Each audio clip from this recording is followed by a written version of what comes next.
예수님의 제자 베드로가 예수님께 드린 위대한 신앙 고백이죠. 짧고 대부분 여러분들이 암송하고 계실 겁니다. 복습하는 마음으로 이번 한 주간 동안 계속 외우시기를 바랍니다. 하나님 말씀 보시겠습니다.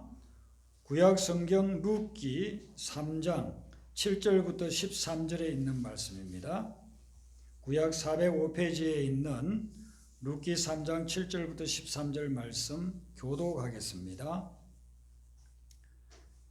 7절 먼저 읽어드리겠습니다. 보아스가 먹고 마시고 마음이 즐거워 가서 곡식단 더미의 끝에 누웠는지라 룻이 가만히 가서 그의 발치 이불을 들고 거기 누웠더라.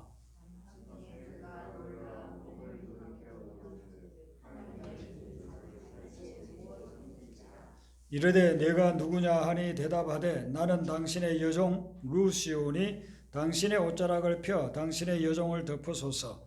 이는 당신이 기업을 물을 자가 됨이니이다 하니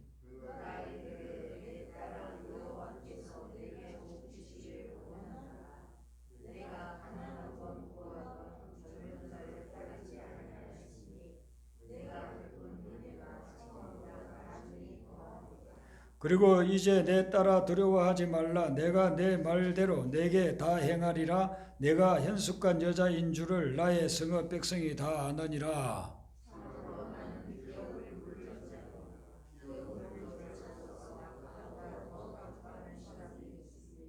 같이 읽습니다. 이 밤에 여기서 머물러라. 아침에 그가 기업 물을 자의 책임을 내게 이행하려 하면 좋으니 그가 그 기업 물을 자의 책임을 행할 것이니라.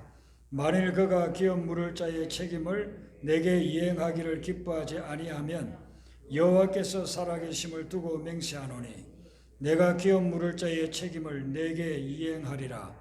아침까지 누워 있을지니라 하는지라. 아멘. 오늘 본문 말씀은 베들레헴의 유력자인 보아스를 룻이 만나는 그런 장면입니다. 룻은 보아스를 두 번째 지금 만나고 있습니다. 첫 번째는 우연하게 만났습니다. 먹을 것이 없어서 이삭을 주우러 대충 자기가 들어서 알고 있는 그런 밭에 갔다가 우연히도 그 밭의 주인인 보아스를 만났습니다. 그런데 오늘 이 두 번째 만남은 우연한 만남이 아니고 의도적인 만남이고 계획적인 만남이었습니다. 시어머니 나오미가 룻에게 이야기를 해주었습니다.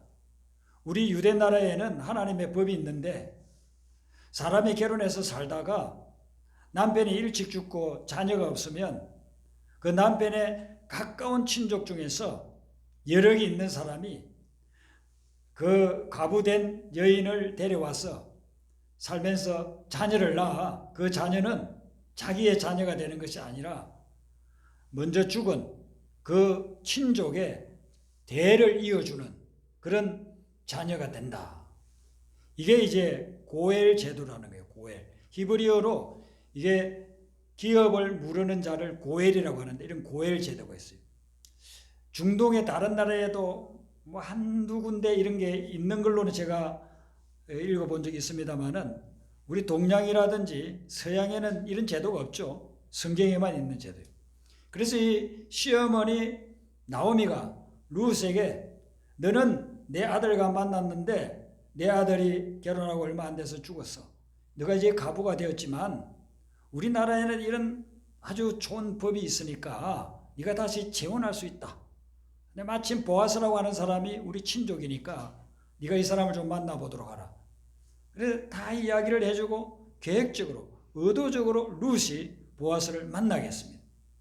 그래서 오늘 이 본문 말씀에 보면 밤중에 타작마당에서 곡식더미 옆에 누워서 자고 있는 보아스를 룻이 만나러 가는 겁니다. 겉으로 본다면 좀 이상하게 보일 수도 있습니다. 야밤에 젊은 여자가 남자를 만나러 간다. 좀 이상하게 볼 수 있습니다. 그런데 율법의 근거에서 보면 이거는 전혀 이상한 것이 아니고 자기가 요청할 수 있는 것을 고엘 제도를 통해 가지고 정당하게 청혼하는 거예요. 하나님이 룻에게 그의 인생에 새로운 변화와 축복을 주려고 이런 만남을 계획해 놓은 겁니다. 우리가 삶을 살아가면서 많은 만남을 만나죠. 우연히 만나는 경우도 있고, 늘 만나다 보니까 또 만나게 되는 그런 경우도 있는데, 정말 좋은 만남, 유익한 만남은 여러분들이 의도적으로 만나야 됩니다. 의도적으로 계획을 해서 그렇게 만나야만 그 만남을 통해서 내 인생에 놀라운 변화와 또 하나님의 축복이 임하게 되는 것입니다. 우리 지금 공주대 선교사님이 앉아 계신데, 공주대 선교사님은 제가 신학교 다닐 때에 저희 몇 년 선배님이었습니다. 근데 그 신학교 학생들이 많으니까 우리 신학교에 다니는 선배님이구나, 그 정도만 알았지 개인적으로 한 번도 만나지도 않았고 식사를 한 적도 없어요. 근데 제가 미국 가서 공부를 하면서 선교사님 만났습니다. 그래서 이야기하다 보니까 조그마한 선교회를 그렇게 섬기고 계시더라고요. 그래서 저를 또 한 번은 초청을 하시더라고요. 와서 같이 기도 좀 하자고. 그렇게 만남이 시작이 되어서 제가 미국에서 여기 한국에 나오기 전까지 매주 혹은 2주에 한 번씩 그 기도의 모임에 참석을 했습니다. 그게 연결이 되어져 가지고 우리 목사님은 카자흐스탄 가서 사역하시고 또 중국서도 사역하시고 그전에는 동남아에서도 사역하셨지만은 주로 카자흐스탄의 사역에서 지금 카자흐스탄의 그런 사역들이, 선교사 사역들이 엄청나게 많은 영혼들을 구원하는 그런 소중한 사역이 되어졌습니다. 저는 선교사님 지금 계신데 말씀드리기가 좀 민망합니다만은 제가 가장 존경하는 목회자이고 선교사님이에요. 그런 만남은 그냥 대충 만나가지고 되는 것이 아니에요. 저는 그래서 우리 선교사님을 이렇게 만나면서 정말 귀한 분이구나. 내가 우리 선교사, 우리 선배님과 늘 정말 평생을 같은 만남을 좀 가져야 되겠구나. 그래서 저는 의도적으로, 그래서 선교사님이 초청하면은요, 제가 뭐 별 큰 어려움 없으면은요, 선교지에 갑니다. 그래서 선교사님 초청으로 선교지에 가서 거기서 말씀 전하기도 하고, 선교지를 둘러보기도 하고, 그렇게 한 경험들이 있습니다. 여러분의 인생에 있어서, 이 만남은 정말 중요한 만남이고, 소중한 만남이라고 여겨지는 것이 있다고 한다면, 그냥 소홀히 지나치지 마시고, 의도적으로, 계획적으로, 여러분들이 만나게 되시기를 바랍니다. 우리가 만나야 될, 의도적으로 계획적으로 만나야 될 분이 누구냐? 예수님입니다. 예수님. 예수님을 우리는 항상 매일같이 만나야 됩니다. 예수님을 만나는데 게을리하거나 소홀히 해서는 안 됩니다. 지금 성탄의 계절을 우리가 보내고 있는데요, 이 성탄의 계절에 늘 우리가 듣는 동방박사들 있지 않습니까? 동방박사들은 그들이 유대인들도 아니고 하나님의 선민도 아니고 믿음의 계보를 가진 사람들도 아니에요. 그 사람들이 하나님을 믿었는지 안 믿었는지도 몰라요. 근데 그들은 요즘으로 치면 천문학자였는데 희한한 밝은 그런 별들이 나타나면 왕이 태어난다는 그 이야기를 듣고, 그리고서는 그 별을 따라서 수천 킬로를 온 거예요. 요즘처럼 차가 있는 것도 아니고 비행기 타고 오는 것도 아닙니다. 낙타를 타고서는 몇 달 동안 거쳐서, 그리고서는 그들이 생각했던, 들었던 막연하지만 왕이 태어난다고 하는데 그 왕을 만나고 싶어서 온 거예요. 예수님 만나기 위해서 수천 킬로를 몇 달에 걸쳐서 낙타를 타고 왔다는 것입니다. 그래서 그들은 이 성경에서 믿음의 사람으로 기록이 되고 있는 것입니다. 예수님을 만나는데 그렇게 최선을 다한 것입니다. 여러분, 우리가 예수님을 만나는 것이 지금은 어떻게 만납니까? 말씀을 통해서 만납니다. 매일 아침마다 말씀을 묵상하고 말씀 속에서 예수님을 만나게 되시기를 바랍니다. 그래서 그냥 여러분들이 소홀히 여기면 안 돼요. 이 부분은 정말 소중하게 여겨야 됩니다. 그리고 오늘 여러분들이 와서 예배를 드리는데 이 예배 드리는 시간이 하나님을 만나는 시간입니다. 우리가 코로나로 3년 동안을 지내면서 이것을 소홀히 했어요. 일주일에 내가 그전에는 5번을 교회를 갔는데 한 번도 안 가도 뭐 신앙생활 하는 것 같구나. 수요일날 가고 금요일날 가고 새벽기도 가고 주일날 가고 오후 예배다 가고 그리고 뭐 속으로 모인다고 그렇게 많이 했는데 코로나가 와가지고서는 한 번도 만나기 어렵고 그냥 영상으로 예배 드리고 했는데 그래도 그냥 예배 드리는 것 같구나 이렇게 하다 보니까요 예배 드리는 것이 점점 소홀해져 버렸어요. 그래서 주님을 만나고 하나님의 음성을 듣는 이것을 소홀히 하다 보니까 삶이 막 흔들리는 것입니다. 막 흔들려서 깨지는 것입니다. 어떤 평신도분이 간증한 글을 제가 지난주에 읽었는데요. 처음에 대학을 다닐 때에 은혜를 받아서 주님의 그 은혜를 사모하고 그렇게 지낼 때에는 새벽마다 기도를 했답니다. 그리고 대학을 다니면서부터 사업을 했는데 그 기도를 하면서 하나님이 주시는 지혜를 가지고 하니까 사업이 너무너무 잘 됐다는 거예요. 그래서 20대 후반이 되었을 때에는 거의 뭐 자산이 몇십억이 되는 그런 자산가가 됐습니다. 근데 그런 큰 사업들을 막 하다 보니까 어떤 사람들이 그럽니다. 장로님인데도 오늘 수요일 예배 그 시간에 우리가 미팅을 해야 되니까 회사 미팅을 해야 되니까 한 번 정도 빠지는 거 괜찮아. 그러니까 이 우리 모임에 오시오. 그분은요 그 대학 때 예수님을 제대로 만나가지고 예배는 다 참석하고 그렇게 열심히 하나님을 사모하면서 신앙생활을 했는데 자기보다 연배가 3, 40년 넘은 장로님이 그러니까 예배를 한번 빠져먹었다는 거예요. 그 다음에 또 금요일날 모이려고 하는데 금요일날 또 그 모임 회사 모임 때문에 금요일날 철학기도 가는 거 그거 또 한번 빠져도 괜찮아요. 그러다가 나중에는 예배 드리는 거 하나 둘 빠지고 그냥 주일날만 개우 예배를 드리는데 새벽에 기도 드리는 것도 피곤하면 그렇게 그냥 회사에서 회의하고 밤늦게까지 있다 보면은 새벽에 일어나지를 못해. 그러니까 또 새벽 기도를 못 갔다는 겁니다. 그렇게 하다 보니까 점점 주중에 드리는 예배는 소홀해지고 주일날 개우 한 번 그는 그냥 체면치레 하면서 한 번 예배 드렸다는 거예요. 근데 그렇게 예배를 소홀히 하면서 하나님의 음성을 듣지 못하고 하나님의 말씀을 제대로 듣지 못하면서 사업이 흔들리기를 시작했습니다. 그리고서는 누구에게 보증을 써준 것이 잘못되어 가지고 그 많던 자산을 다 잃고 빚이 50억이나 졌다는 거예요. 그때 깨달은 게 내가 하나님 만나는 것을 소홀히 했구나. 내 인생에 진짜 중요한 하나님 만나는 것을 소홀히 하고 사업한다고 사업에는 그전에는 예배 안 드리는 시간까지 사업하는데 다 투자해가지고 열심히 했는데 오히려 거꾸로 있던 자산까지 다 잃고 보증 잘못 써가지고 모든 것을 다 날리고 그리고 거지가 되고 빚쟁이들이 와가지고 맨날 독촉하고 살 수가 없어서 목숨을 끊으려고 몇 번이나 시도까지 했다는 겁니다. 그러다가 하나님을 다시 만나고 예배 자리로 다시 오게 되고 그리고 말씀에 강한 훈련을 받기 시작하면서부터 말씀 속에 들어가 보니까 자기가 왜 이렇게 사업에 실패했는지 그걸 깨닫게 되고 왜 내가 중요한 것을 놓쳐버렸는지 중요한 만남을 위해서는 의도적으로 계획적으로 계속 만나야 되는데 그 만남을 소홀히 함으로 인해서 내가 영적으로 흔들리면서 삶이 다 흔들려 버렸구나. 그걸 깨달은 거예요.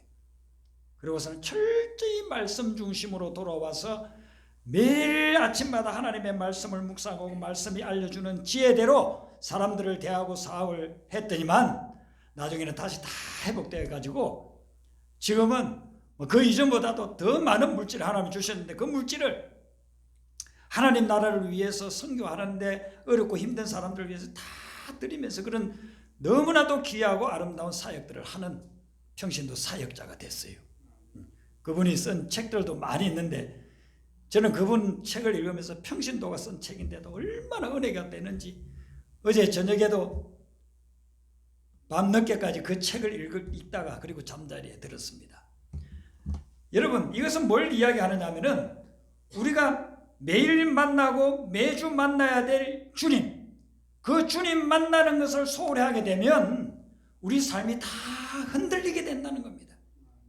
그래서 여러분들은 꼭 만나야 될 것은 정말 의도적으로 계획적으로 만나야 돼요. 매일 아침에 일어나면 말씀부터 먼저 펴세요. 그래서 말씀을 묵상하고 오늘 하루 어떻게 살아가야 될지 하나님이 어떻게 살아가라고 나에게 말씀하시는지 그 말씀을 듣고 그 말씀 붙잡고 그대로 살아가시면 하늘의 축복 그리고 땅의 축복들이 여러분의 삶에 임하게 될 줄로 믿습니다. 네. 룻은 이 사람은 만나야 된다. 만나지 않으면 안 된다. 나오미를 통해서 들어보니까 정말 보아스를 꼭 만나야만 된다는 그것을 깨달았기 때문에 다른 사람들에게 오해받을 수 있는 그런 상황이었지만은 그가 적극적으로 의도적으로 해서 만남으로 그의 삶에 놀라운 변화가 일어나게 됐습니다. 근데 이 보아스가 어떤 사람이냐는 거예요. 9절에 보면 기업을 물을 자라고 됐는데 기업 물을 자라는 말이 오늘 이 본문에만 무려 7번이나 나와요.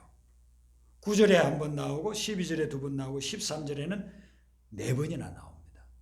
그러면 기업 물을 자가 뭔가?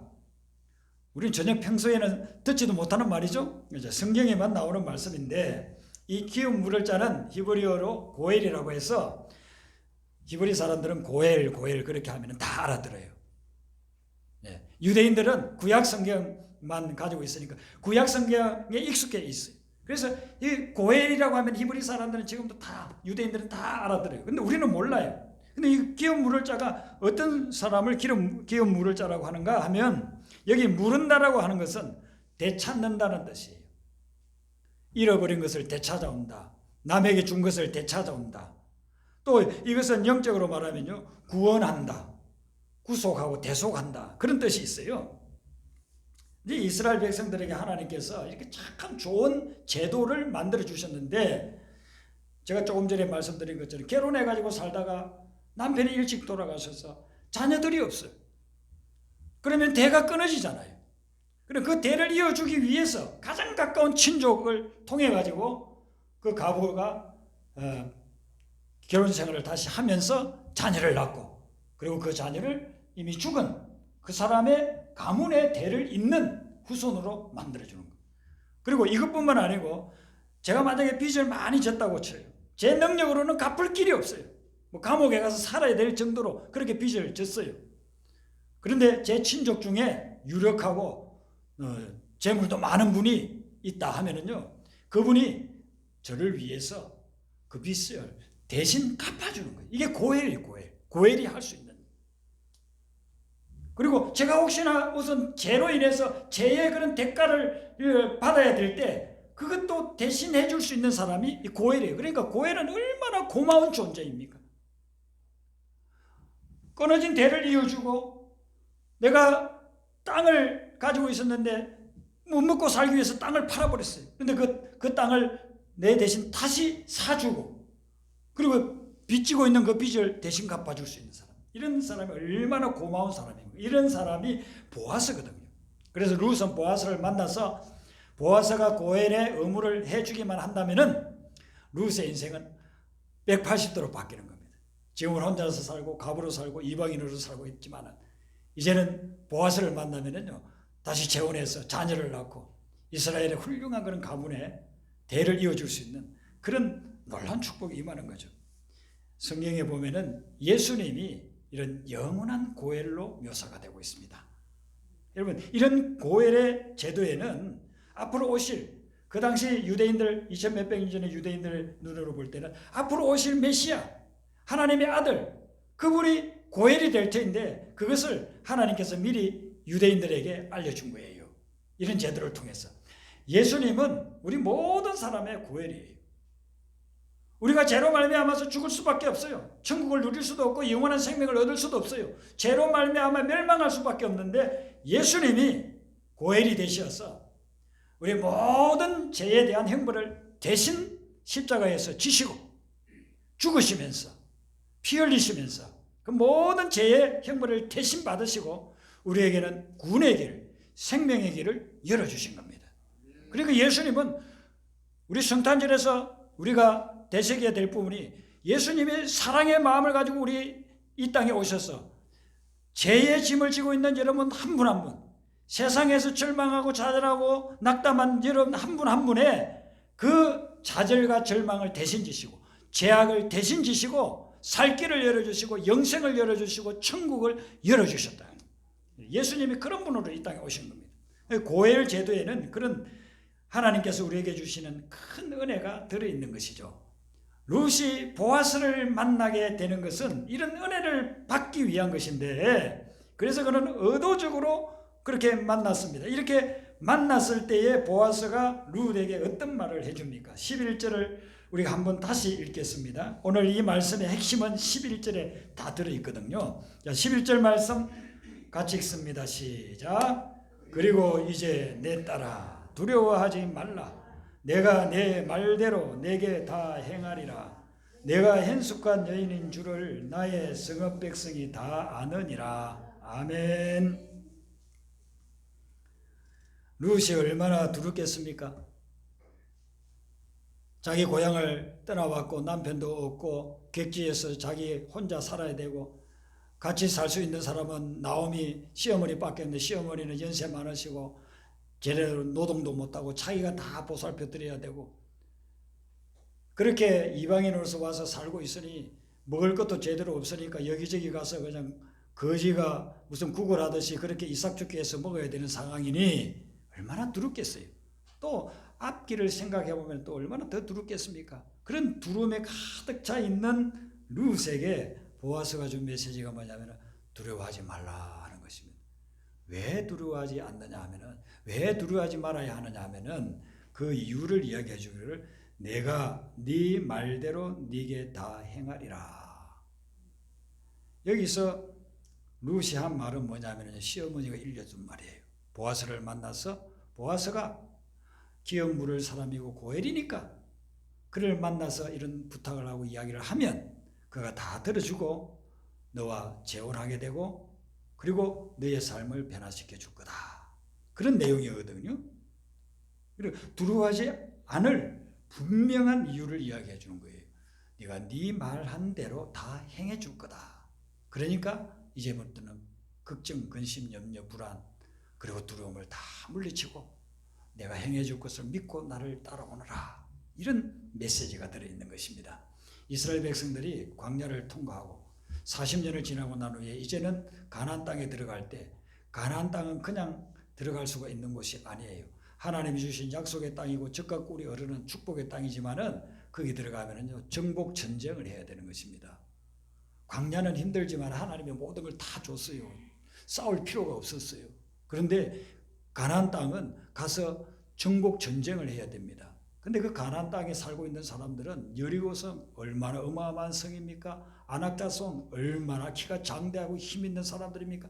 그 사람들은 전쟁을 수시로 해가지고 전쟁에 능한 사람들이에요. 그런데 이스라엘 백성들은 40년 동안 광야를 통과하면서 전쟁 한번 치러본 적이 없는 사람들입니다. 초창기에 조금 전쟁하다가 나중에는 40년 동안 그냥 광야만 통과해 온 사람이, 군사라고 할 만한 사람이 별로 없어요. 그런데 그 어마어마한 가나안 족속들을 전쟁을 싸워서 이기고 정복을 해야 되니 얼마나 두렵겠습니까? 그렇게 두려워하고 있을 때에 하나님이 모세를 통해서 이스라엘 백성들에게 주신 말씀이 있는데 그 말씀이 신명기에 나옵니다. 신명기 31장 6절을 우리 한번 찾아보도록 하겠습니다. 구약성경 창세기, 출애굽기, 레위기, 민수기, 신명기, 모세오경의 마지막 신명기 31장 6절 말씀.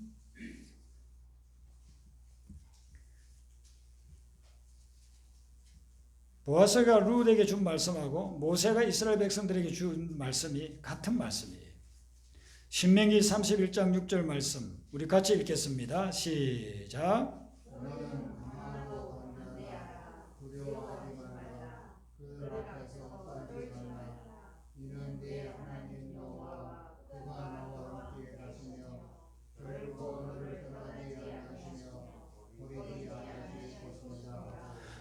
아멘. 이스라엘 백성들에게 모세가 주는 말씀인데 강하고 담대하라, 두려워하지 말라, 그들 앞에서 떨지 마라. 세 가지를 이야기하고 있지만 같은 내용을 다르게 표현하고 있을 뿐이죠.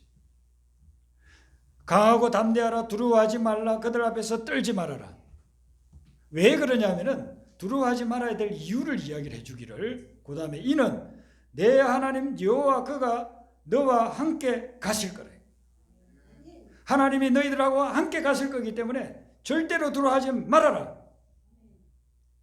가나안에 있는 족속들이 아무리 강력한 무기를 가지고 있고 전쟁에 아무리 능하고 그들에게 용사가 아무리 많다 한다 할지라도 하나님이 함께하면 너희들을 이기지 못할 거다. 너희들을 보지 않았느냐?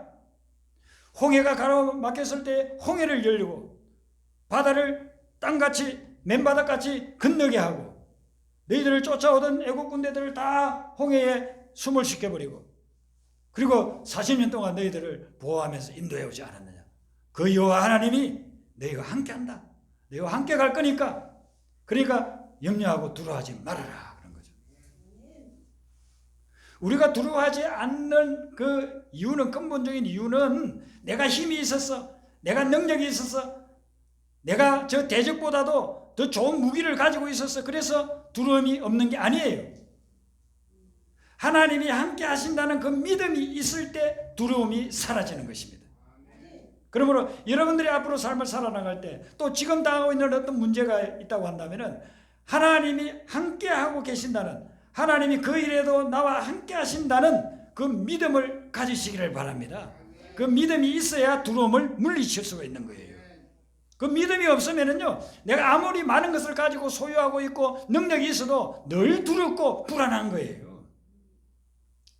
우리가 성경에 자주 나오는 말씀들이 사랑하는 말씀이 자주 나오고 겸손하는 말씀도 자주 나오지만 그보다 더 자주 나오는 말씀이 뭐냐 하면요, 두려워하지 말라라는 말씀이에요.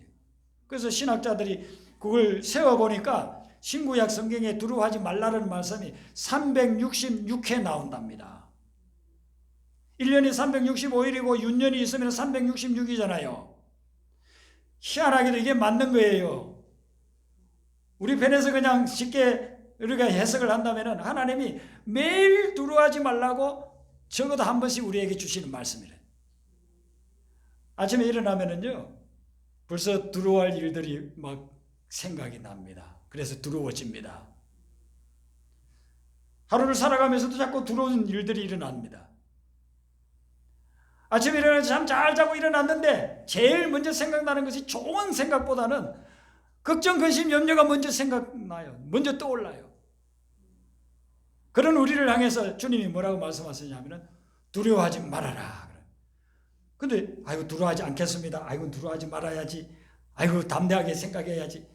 그런다고 해서 두려움이 없어지는 게 아니고 하나님이 함께 한다는 것을 확실하게 믿어야 두려움이 없어진다는 거예요. 요셉은 형들에게 팔려가가지고 종으로 팔려갔습니다. 자기가 한 번도 가보지도 못하고 들어보지도 못하는 애굽 땅에 종으로 팔려갔습니다. 그런 요셉이 두려움의 공포에 사로잡혀가지고 쓰러지고 넘어졌을 거예요. 그런데 요셉은 전혀 그러질 않았어요. 보디발의 집에 종으로 팔려가고 나중에는 오해를 받아가지고 감옥에 들어가고 할 때도 그는 두려워했다는 말씀이 성경에 없어요. 이유는 어디에 있느냐면 하나님이 요셉과 함께 했기 때문이에요. 요셉이 그걸 믿었기 때문에 그래요.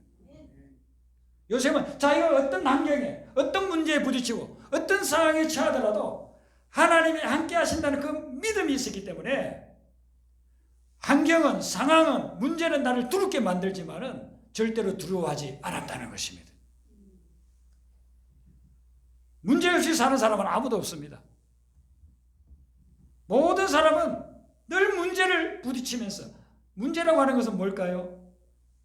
내 능력 이상의 어려움이에요. 그게 문제예요. 내가 해결할 수 있는 것을 문제라고 합니까? 그건 문제라고 하지 않습니다. 내 능력으로 해결할 수 없어요.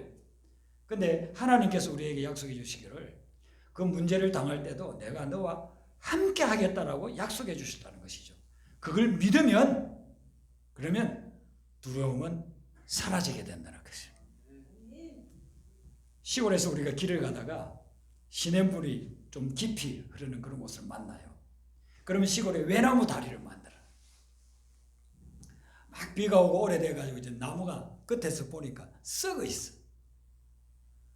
그래서 그 외나무 다리를 안 건너면 이 내를 시냇물을 건널 수가 없는데 건너려고 생각하니까 내가 가다가 중간 정도 가면 저거 부러질 것 같아. 그럼 막 무섭고 두려움이 막 생기잖아요. 네. 딱 보니까 이 외나무 다리는 틀림없이 내 체중 정도 가면 부러질 것 같아. 그렇게 느껴져요. 그런데 그걸 자세히 살펴보니까 그 외나무 다리 밑에다가 철근을, 아주 두꺼운 철근을 밑에다 딱 받쳐놨어요. 그걸 보는 순간 믿음이 생기는 거예요. 아하, 이 철근이 이렇게 튼튼하게 받치고 있으니까 위에서 보니까 외나무 다리인데 밑에는 철근이 받치고 있어. 절대로 부러지지 않지. 오히려 쿵쿵하면서 그 외나무 다리를 즐겁게 춤추면서 건널 수 있어요.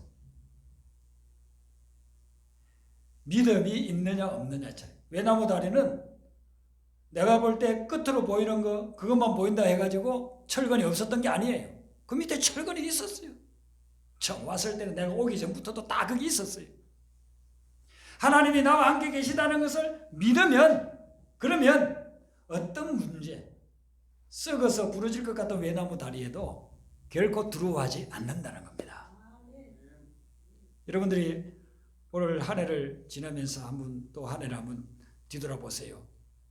얼마나 걱정하고 염려하고 두려워하면서 지냈던 나날들이 많았습니까?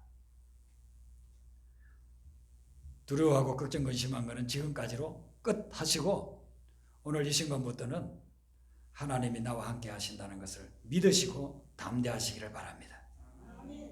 영어의 첫 번째 편견이라는 그런 관용어가 있어요. 퍼스트 편견이라고 하는데, 이 첫 번째 편견이라고 하는 말은 어떻게 해서 생겼느냐 하면은, 남극에서 찍어온 영상들 여러분들 TV에 보지 않았습니까? 남극의 그 얼음 대륙에 펭귄들이 수백 마리, 어떤 데는 수천 마리 그렇게 쫙 도열해 있습니다. 먹이를 잡으러 바다로 뛰어들어야 되는데 이들이 먹이를 잡으러 뛰어들지는 못하고 해안가에 쭉 들어서 서 있기만 한 거예요. 거기 바닷속에 들어가면은 펭귄이 좋아하는 것들 먹잇감들이 많이 있어요. 근데 왜 못 들어가느냐? 물개나 바다 사자가 기다리고 있는 겁니다.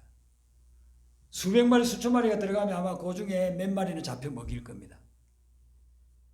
그걸 아니까 수천 마리가 도열해가지고 들어가지를 못하고 그냥 날개짓만 하고 있는 거예요. 그리고서는 어떡하지 아이고 배가 고파 죽겠는데 오늘 지금 사흘째 굶었는데 또 새끼들도 자꾸 먹여야 되는 먹게 해달라고 울고 있는데 먹이를 잡으러 들어가지를 못하는 거예요. 그러면 이제 그네들 다 굶어 죽게 돼요. 근데 그 수천 마리 중에서 한 마리 펭귄이 먼저 남극 바다로 확 뛰어들어요. 그러면 그 뛰어드는 걸 보고 나머지 수십 마리, 수백 마리, 수천 마리가 다 뛰어들어요. 그 한 마리가 뛰어들지 않으면요, 얘네들은 절대로 뛰어들지 않아요. 첫 번째로 바다를 향해서 뛰어드는 펭귄, 그게 사실 수천 마리를 살리고 있는 거예요. 살리고 있는 거예요. 그 펭귄을 퍼스트 펭귄이라고. 우리 믿음의 사람들은 하나님이 우리를 첫 번째 펭귄으로 불렀어요. 하나님에 대한 믿음이 없으면 절대로 뛰어들지 못하는 곳에 우리는 주님이 함께 하신다는 그 믿음을 가지고 들어가는 거예요. 그 사람이 아브라함이고 그 사람이 요셉이고 그 사람이 모세인 것입니다. 오늘 보아서는 루드에게 이야기합니다. 두려워하지 말아라. 네가 요청한 것을 내가 다 들어주마. 그러면 룻이 요청한 것이 뭐냐면은 하나님 말씀에 나와 있는 거예요. 하나님의 율법, 하나님 말씀에 나와 있는 그것을 보아스에게 요청한 거예요. 자, 이것은 보아스를 예수님으로 치고 룻을 우리로 친다고 한다면은 우리가 하나님께 기도하는 기도 중에 하나님 말씀에 합당한 기도, 하나님의 뜻에 합당한 기도를 하나님이 반드시 응답해 주신다는 겁니다. 그래서 여러분들이 기도할 때에 그냥 내 욕심이나 뭐 주변 사람들이 원하니까 나도 한번 기도해보자 그런 내용들이 아니라 하나님의 뜻에 맞는, 하나님 말씀에 맞는 그런 기도를 드리세요. 그러면 그 기도는 하나님이 반드시 응답해 주십니다. 룻이 그렇게 기도했을 때에, 그렇게 요청했을 때에 보아스는 내가 반드시 들어주마. 그러니 염려하지 말고 두려워하지 말고 여기 새벽이 될 때까지 여기 누웠다가 집에 갔다 오너라.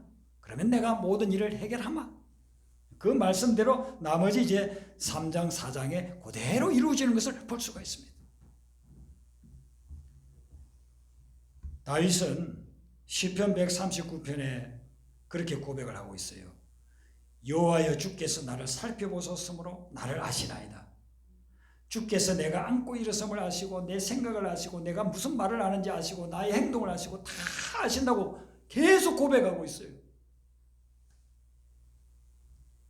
오늘 보아스가 룻에게 해주는 마지막 말이 11절 마지막에 이렇게 나와요. 내가 현숙한 여자인 줄을 나의 성읍 백성이 다 아느니라 그랬습니다. 룻은 자기가 고향을 떠나서 타지에 와서 이렇게 시어머니를 봉양하고 희생하고 헌신하는 걸 사람들이 알아줄까 전혀 생각을 못했어요. 자기가 이렇게 사는 것이 참 정말 제대로 사는 것인지 어쩐 데는 의구심이 있을 때도 있었을 겁니다. 그런데 보아스가 이야기해 주기를 우리 베들레헴 사람들은 당신이 하고 있는 그런 희생과 헌신, 사랑의 그런 아름다운 모습들 다 알고 있습니다. 다 알고 있다고 그렇게 이야기해 줍니다. 여러분, 우리가 신앙생활하고 하나님을 위해서 헌신하고 봉사하다가 사역하다가 하나님이 나를 몰라주면 어떨까? 아니면 사람들이 이게 몰라주니까 나는 섭섭하다 이럴 때가 있습니다. 열심히 사역했는데 나는 뭐 헌신하고 나는 베풀고 했는데 사람들은 알아주지도 않는 것 같고 어떤 때는 그냥 이상한 말을 만들고 소문을 만들고 오해를 하고 그런 이야기를 듣고 할 때에는 여러분들이 굉장히 충격을 받을 겁니다. 알아주지도 못하고 이 일을 내가 계속 해야 되나? 그런데 때가 되면 다 알아주게 된다는 거예요. 그리고 사람은 몰라주더라도 하나님은 다 알고 계신다는 것입니다. 루시하고 있는 이런 헌신의 삶을 하나님은 다 기억하고 계셔. 그리고 때가 되면 그 헌신에 대한 그 희생에 대한 아름다운 보상을 하나님이 우리에게 해 주신다는 겁니다. 그게 하나님이 우리에게 주시는 축복인 것입니다. 지금 여러분들이 하나님을 위해서 또한 하나님의 말씀에 순종하기 위해서 하는 아름다운 희생과 헌신이 있다고 한다면 그것은 절대로 헛되지 않고 주님께서 기억하시고 주님의 때가 되면 아름답게 보상해 주실 줄로 믿습니다. 그 믿음 가지고 오늘 룻과 같은 믿음의 삶, 담대한 삶 살아가는 삶이 되기를 주님의 이름으로 축원합니다. 우리 아까 불렀던 찬송 39장 부릅니다. 주께 두 손 모아 39장입니다. 복음성가야